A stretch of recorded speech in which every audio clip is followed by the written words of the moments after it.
እንኳን ለሊቀ ሰማዕቱ ለቅዱስ ጊዮርጊስ ወርሃዊ የመታሰቢያ ክብረ በዓል በሰላም አደረሳችሁ አደረሰን። ውድ የተከበራችሁ የልዑል እግዚአብሔር ቤተሰቦች፣ ከዚህም በመቀጠል በወርሃ ነሐሴ የሚነበበውን የሊቀ ሰማዕቱ የቅዱስ ጊዮርጊስ ዜና ገድሉን እናሰማለን። ከእናንተ የሚጠበቀው ቪዲዮውን ስትጀምሩት ላይክ በማድረግ እንዲሁም ሰብስክራይብ፣ ሀሳብ አስተያየት ካላችሁ ደግሞ በኮሜንት ላይ በመጻፍ ሀሳብ አስተያየት ከሌላችሁ ደግሞ ለብርሃነ ትንሣኤዋ በሰላም እንዳደረሰን ለብርሃነ መስቀሉ በሰላም እንዲያደርሰን በመጻፍ እናንተም ከበረከቱ ተካፋይ እንድትሆኑ ስንል በክርስቶስ ፍቅር በትህትና ቃል እናሳስባለን። በስመ አብ ወወልድ ወመንፈስ ቅዱስ አሐዱ አምላክ አሜን። ቅዱስ ጊዮርጊስ። የቅዱስ ጊዮርጊስ አባት በቀዶቅያ አገር ይኖር የነበረ አንስጣስዮስ የተባለ መስፍን ነው። እናቱም ቴዎብስታ የተባለች ፍልስጤማዊ ነበረች። የዚህ ቅዱስ አባትም የሞተው በልጅነቱ፣ ስለዚህም ሌላ ደግ ክርስቲያናዊ መስፍን ወስዶ አሳደገው። መስፍኑም በጦር ኃይል አሰለጠነው። 20 ዓመትን በሞላው ጊዜ መስፍኑ የ15 ዓመት ልጁን ሊያጋባውና ሀብቱን ሊያወርሰው ድግስ ደገሰ። ነገር ግን ጌታችንና መድኃኒታችን ኢየሱስ ክርስቶስ ቅዱስ ጊዮርጊስን ለዚህ አልመረጠውምና የመስፍኑን ነፍስ ወሰዳት። ቅዱስ ጊዮርጊስም ሐዘኑን ከጨረሰ በኋላ ወደ ቤሮት ሀገር ሄደ። በዚህም ድራጎንን ያመልኩና ሴት ልጆቻቸውን ይገብሩለት የነበሩ ሰማዕቱም ድራጎንን በኃይለ መስቀሉ ድል ነስቶት ገድሎታል። ሕዝቡንም ወደ አምልኮተ እግዚአብሔር መልሰዋቸዋል። ዕድሜውም 20 ዓመት በሞላው ጊዜም ወደ ንጉሥ ዱዲያኖስ ዘንድ የአባቱን ሹመት ሊቀበል ሄደ። ነገር ግን በዚያን ጊዜ ንጉሡ ሕዝቡ ጣዖትን እንዲያመልኩ ያስገድዳቸው ነበር። ስለዚህም ቅዱስ ጊዮርጊስ እጅግ በማዘኑ ገንዘብን በሙሉ ለድሆችና ለምስኪኖች በመስጠት ባሮቹንም ነፃ አወጣቸው።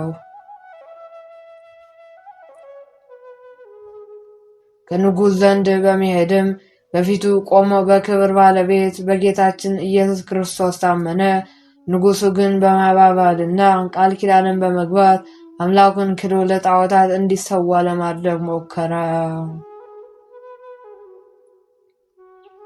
ብዙ አስጨናቂ ስቃይንም አሰቃየው።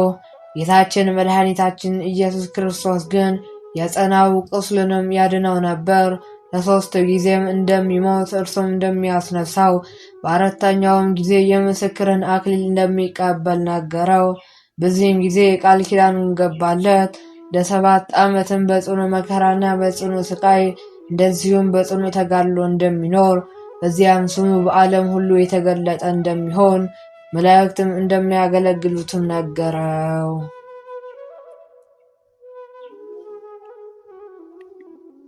ቅዱስ ጊዮርጊስም ትእዛዙን ባለመቀበሉ ንጉሥ ዱዲያኖስ እጅግ አዝኖ አትናሲዎስ የሚባል ታላቅ ሥራየኛ ካስመጣ በኋላም መርዝን ቀምሞና በጽዋ መልቶ ለቅዱስ ጊዮርጊስ እንዲጠጣው ሰጠው። መርዙም በፍጥነት የሚገድል ነበርና ወዲያውኑ የሚሞት መስሎት ነበር። ቅዱስም ጊዮርጊስ ግን ያንን ጽዋ ቢጠጣውም ምንም ጉዳት ሳይደርስበት ቀረ። የእግዚአብሔር ድንቅ ሥራ በመሆኑም ይህን ተአምር አይቶ ያ መሰሪ በክብር ባለቤት በጌታ በኢየሱስ ክርስቶስ ስም አምኖ በሰማዕትነት መሞት ቻለ። ቁጥራቸውም 30,700 ነፍስ የሚሆኑ ሌሎች ብዙዎች ሰዎች ከእርሱ ጋር በሰማዕትነት ሞተው የሕይወትን አክሊልን ተቀዳጁ። ከዚህም በኋላ ቅዱስ ጊዮርጊስም በንጉሥ ዱዲያኖስ በሰባተኛው ነገሥታት ፊት በቆመ ጊዜ እነርሱ የተቀመጡባቸው የእንጨት ወንበሮችን ቅዱስን እንዲቀበሉ እንዲያብቡና እንዲያፈሩ ታደርጋቸው ዘንድ ከአንተ እንሻለን አሉት። ቅዱስ ጊዮርጊስም በዚያን ጊዜ ወደ እግዚአብሔር ጸሎት አደረገ። ወንበሮችንም እነርሱን እንዳሉት አደረጋቸው። የአምላክን ድንቅ ሥራና ተአምር አይተውም ቁጥር የሌላቸው ብዙ አሕዛብ በጌታችን ስም አመኑ። ነገሥታቱ ግን ከማመን ይልቅ ቅዱሱን በጉድጓድ ብረት ምጣድ ውስጥ አበሰሉት። አቃጥለውና አሳርረውም ሥጋውንና አጥንቱን ፈጭተውና አመድ ካደረጉ በኋላ ከረጅም ተራራ ላይ በተኑት። ሆኖም ጌታችን መድኃኒታችን ኢየሱስ ክርስቶስ ነፍሱን ወደ ሥጋው መልሰዋት ደግሞ አስነሳው። ቅዱስም ጊዮርጊስም ዳግም ተነስቶ ከነገሥታቱ ፊት በመቆም ተመልሶ በክብር ባለቤት በጌታችን ኢየሱስ ስም ሰበከ። በዚያም ጊዜ ቁጥር የሌላቸው አሕዛብ አይተው የእግዚአብሔርን ሥራ ድንቅ አደነቁ። በጌታችንም ስም አምነው በሰማዕትነት ሞቱ። ነገሥታቱም ዳግመኛ ማመን አቅቷቸው እነርሱን ሊፈትኑ ሙታኖችን ብታስነሳ አምላክ እውነተኛ አምላክ እንደሆነ እናውቃለን፣ በእርሱም እናምናለን አሉት። ቅዱስ ጊዮርጊስም ወደ አምላክ በመጸለይ ከጉድጓድ ውስጥ ወንዶችና ሴቶችን ጎልማሳዎችንም አስነሳላቸው። እነርሱም በሚደንቅ ሥራው በክብር ባለቤት በጌታችን ስም አስተማሩ። የገሃነምን ወሬ የተናገሩ፣ በጥምቀትንም ክርስትና ተቀብለው አረፉ። ከሃዲያን ነገሥታት ግን ሙታንን ያስነሳህ አይደል የረቀቁ ሰይጣናትን አሳይኸን እንጂ ብለው ተከራከሩ። ከዚህም አንዲት ድሃ ሴት እንድትጠብቀው አደረጉ። እርሷም እንጀራ ልትለምንለት በወጣች ጊዜ የእግዚአብሔርን መልአክ ማዕድ አቀረበለት። በዚህም ጊዜ የድሃዋ ሴት የቤቷ ምሰሶ ላይ ቅርንጫፍን አብቅሎ ታላቅ ዛፍም ሆነ። እርሷም በተመለሰች ጊዜ ቤቷ የተደረገውን ተአምር አይታ ለክርስቲያኖች አምላክ ሰው ተመስሎ ወደ እኔ መጣነ። ቅዱስ ጊዮርጊስም ግን እኔ አምላክ አይደለሁም የአምላክ ባሪያ ነኝ እንጂ አላት። እርሷም እንዲህ ብላ ለመነችው፣ የአምላክ አገልጋይ ከሆንክ ቸርነት እንድትደርሰኝ እለምንሃለሁ። እውር፣ ደንቆሮ፣ ዲዳ፣ ጎባጣ የሆነ ልጅ አለኝና ታድንልኝም ዘንድ እለምንሃለሁ። እንዲህም አላት።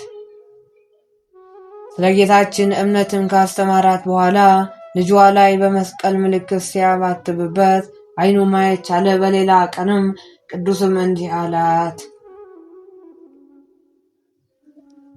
እንዲሰማ እንደዚሁም እንዲናገር እንዲሄድና እንዲያገለግለኝ እኔ እፈልጋለሁ።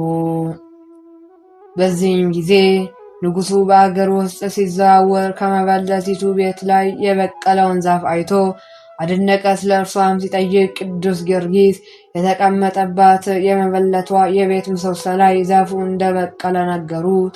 ንጉሡም ይህን በሰማ ጊዜ እጅግ ተቆጥቶ ከዚያ ወስዶ አስገረፈው። በመንኮራኩርም እንዲያበራዩ ሲያደርግ ቅዱሱ ስለሞተ ከከተማ ውጭ ጣሉት። ለሶስተኛ ጊዜም ጌታችን መድኃኒታችን ኢየሱስ ክርስቶስ ከሞት አስነሳው።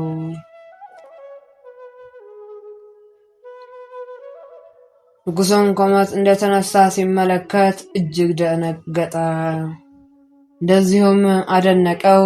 ዳግመኛም ንጉሡ ቅዱስ ጊዮርጊስን በመሸንገል በመንግስቱ ላይ ምክትል እንደሚያደርገው ዘንድ ቃል ገባለት። ቅዱስ ግን እየተዛበተበት ነገ በጠዋት ለአማልክቶች መሥዋዕትን አቀርባለሁ፣ አንተም ሕዝቡ እንዲሰበሰቡ እዘዝ፣ እኔ ሰዋ ዘንድ እንዲያዩ አለው። ንጉሡም ይህን የተናገረው እውነት መስሎት የሚሰዋ መስሎ ተደስቶ ወደ ቤተ መንግስቱም እልፍኝ አስገብቶ አሳደረው።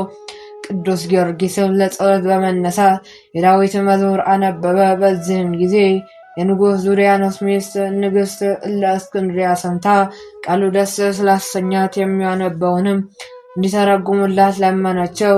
እርሱ በእግዚአብሔር ዓለምን ከፈጠረበት ሰው እስከሆነበትም ጊዜ የሆነውን ሁሉ አስተማራት። ንግሥቲቷም ትምህርቱን በልቡናዋ ስለተቀረጸባት በክብር ባለቤት በጌታችን ስም አመነች። በማግስቱም አዋጅ ነጋሪ ሀገሩን በመዞር ቅዱስ ጊዮርጊስ ለአማልክት ሲሰዋ ለማየት ሰው ሁሉ እንዲሰበሰብ ለሕዝቡ ነገረ። አዋጁን የሰማቸው ያች ድሃ መበለትም እውነት መስሏት እጅግ ደነገጠች። እንደዚህም እያዘነች እያለቀሰችን ከልጇ ጋር ወጣች። ቅዱስ ጊዮርጊስም ባያት ጊዜ ፈገግ ብሎ ልጅሽን በምድር ላይ አኑሪው አላት። ከዚያም ጊዜ ልጇን ጠርቶ ወደ አጵሎን ሂድ፣ ወደ እኔም ይመጣ ዘንድ በክብር ባለቤት በጌታዬ ኢየሱስ ስም እዘዘው አለው።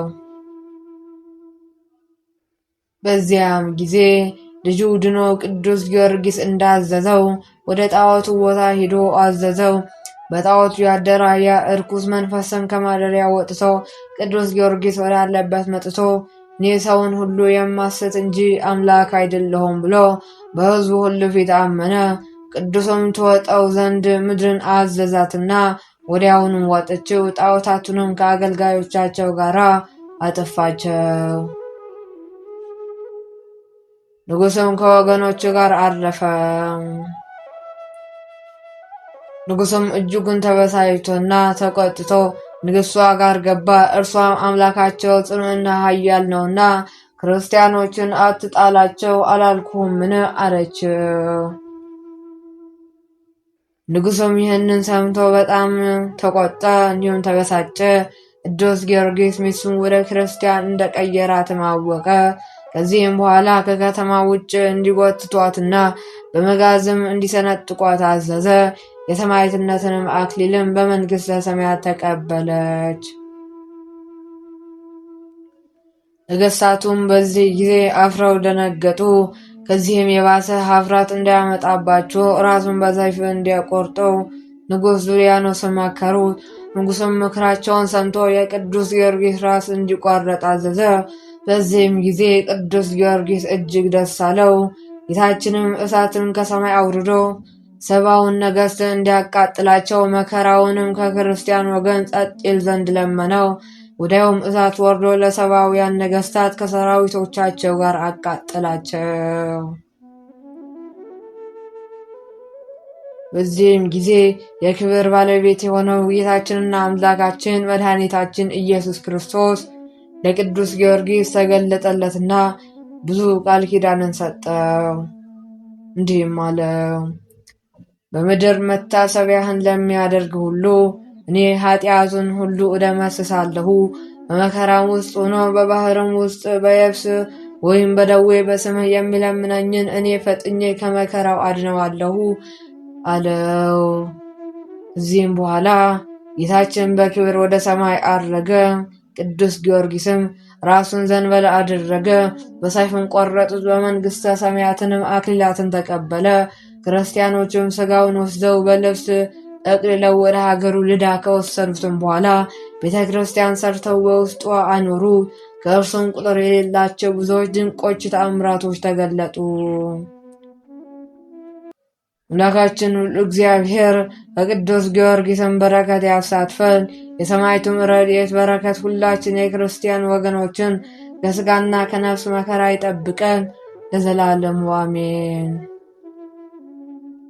የተከበራችሁ የልዑል እግዚአብሔር ቤተሰቦች የእናታችን የቅድስት ድንግል ማርያም የአስራት የበኩራት ልጆች ከዚህም በመቀጠል በወርሃ ነሐሴ 23 ቀን የሚነበበውን የዕለቱን ስንክሳር ማሰማት እንጀምራለን። እንደ አምላክ በሚሆን በአብ በወልድ በመንፈስ ቅዱስ ስም ነሐሴ 23 በዚህች ቀንም በእስክንድርያ አገር የሚኖር ከክርስቲያን ወንድሞቻችን 30,000 ሰዎች በሰማዕትነት ሞቱ። እንዲሁም ሰማዕቱ ቅዱስ ድሚያኖስ ዕረፍቱ ነው።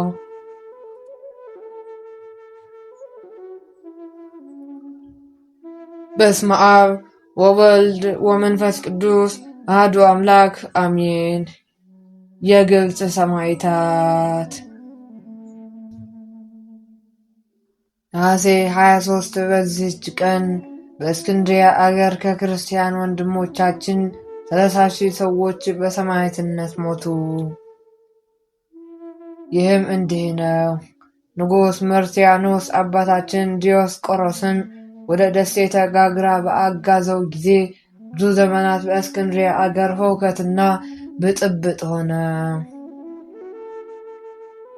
መርትያኖስም በሞተ ጊዜ በእርሱ ፈንታ ሊዮን ነገሰ። እርሱም አብሩታሪዮስ የተባለውን መለካዊ ከሮማውያን ወገን ለእስክንድርያ አገር ሊቀ ጳጳሳት ሾመ። ይህም መለካዊ በኬልቄዶን ጉባኤ የሚያምር ነው። ስለዚህም ከጥቂት ግብዞች ሰዎች በቀር የእስክንድርያ ሰዎች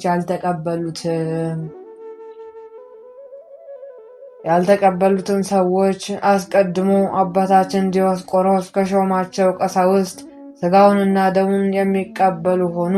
ከዚህም በኋላ በቃሉ ለሚያምኑ ባልንጀሮቹ ጉባኤ አደረጋላቸውና የክርስቶስ መለኮቱ ከትስብእቱ ተቀላቀለ የሚል አውጣኪን አወገዘ።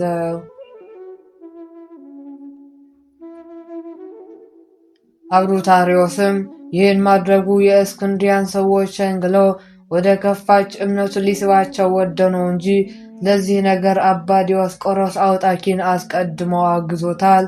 የአባታችን የዲዮስቆሮስ ሃይማኖት እንደ ባስልዮስና እንደ ጎርጎርዮስ እንደ ቅዱስ ቄርሎስ ቃል ከሥጋ ጋር ከተዋሃደ በኋላ አንድ አካል አንድ ባህሪ ብለው እንደሚያምኑ የሚያምን ነው። ከጉባኤውም በኋላ የሰበሰባቸው የአብሩታሪዮስ ተባባሪዎች ወደየቦታቸው ተመለሱና እርሱም ራሱ አብሩታሪዮስ በቤቱ ውስጥ ተገድሎ ተገኘ። ለባልንጀሮቹም የአባታችን የዲዮስቆሮስ ደቀ መዛሙርት ሆይ የአውጣኪ ባልንጀሮች ወይም ሌቦች ገንዘቡን ለመውሰድ የገደሉት መሰላቸው። ይህም እውነት ይመስላል። የአብሩታሪዮስም ባልንጀሮች ወደ ንጉሥ እንዲህ ብለው መልእክትን ላኩ። እነሆ የዲዮስቆሮስ ወገኖች የንጉሥ ትእዛዝ በመቃለል ደፍረው የሾምከውን ሊቀ ጳጳሳት ገደሉት። በዚያንም ጊዜ ወንድሞቻችን የእስክንድርያ ሰዎች በላያቸው ጢሞቴዎስን ሊቀ ጵጵስና ሾሙት። እሊህ መናፍቃንም ከዚህ በኋላ ሁለተኛ እንዲህ ብለው ወደ ንጉሥ መልእክትን ላኩ። እነሆ አብሩታሪዮስን የገደሉት ሰዎች አሁንም ያለ ንጉሥ ፈቃድ ደፍረው ሊቀ ጳጳሳት ሾሙ። ንጉሡም በሰማ ጊዜ ከሁለቱ መልእክተኞች የተነሳ እጅግ ተቆጣ። ሰይጣንም በልቡ አድሮ ጭፍሮቹን ልኮ ሃይማኖታቸው ከቀና ወንድሞቻቸው ክርስቲያኖች ታላላቆችና ታናናሾች 30,000 ሰዎች ተገደሉ። ጢሞቴዎስንም ወደ ደሴተ ጋግራ አጋዘው። በዚያም 7 ዓመት ኖረ። ከአባታችን ዲዮስቆሮስ ደቀ መዛሙርት የሆነው አንዱ የገደለውስ ቢሆን ስለ አንድ ሰው ፈንታ 30,000 ሰው መግደል ይገባል። ስለዚህ ከሰይጣን ሥራ እንደሆነ ይታወቃል። ከዚህም ከከፋ እልቂት በኋላም ወንድሞቻችን የሆኑ የዲዮስቆሮስ ደቀ መዛሙርት አብሩታሪዮስን እንዳልገደሉት ንጉሡ ተረዳ፣ እጅግ ማዘነ። ጢሞቴዎስንም ከተሰደደበት መልሶ በመንበረ ሲመቱ አኖረው፣ ታላቅ ክብርንም አከበረው። መንጋውንም እያበረታ 12 ዓመታትን ኖረ። የሁሉንም የግብፅ ሰማዕታት የ30,000 ሰማዕትነት በረከት፣ ረድኤት፣ ጸሎት ከሁላችን ከሕዝበ ክርስቲያን ዘንድ ጸንቶ ለዘላለም ይኑር አሜን። ቅዱስ ድምያኖስ። ዳግመኛም በዚህች ዕለት ሰማዕቱ ቅዱስ ድምያኖስ የዕረፍቱ መታሰቢያ በዓል ነው። ይህንንም ቅዱስ የአንጾኪያ አገር መኮንን ይዞ ብዙ አሰቃየ። በኋላ ቅዱስ ድምያኖስ በእምነቱ መጽናቱን ሲያውቅና ማሰቃያትን በሰለቸው ጊዜ አንገቱን በሰይፍ ቆረጠውና ሰማዕትነትን ፍጻሜ የሆነ የክብር አክሊልንም ተቀዳጀ። እግዚአብሔር ክብር፣ ኃይል፣ ምስጋና ይሁን። እኛንም በእሊህ ሰማዕታት ጸሎት ይማረም፣ በረከታቸውም ትድረሰን ለዘላለሙ አሜን። የሰማዕቱ የቅዱስ ጊዮርጊስም በረከት፣ ረድኤት፣ አማላጅነት ከሁላችን ከሕዝበ ክርስቲያን ዘንድ ጸንቶ እስከ ዘላለሙ ድረስ ይኖር አሜን። ወስብሐት ለእግዚአብሔር ወለወላዲቱ ድንግል ወለመስቀሉ ክቡር። ይቆየን።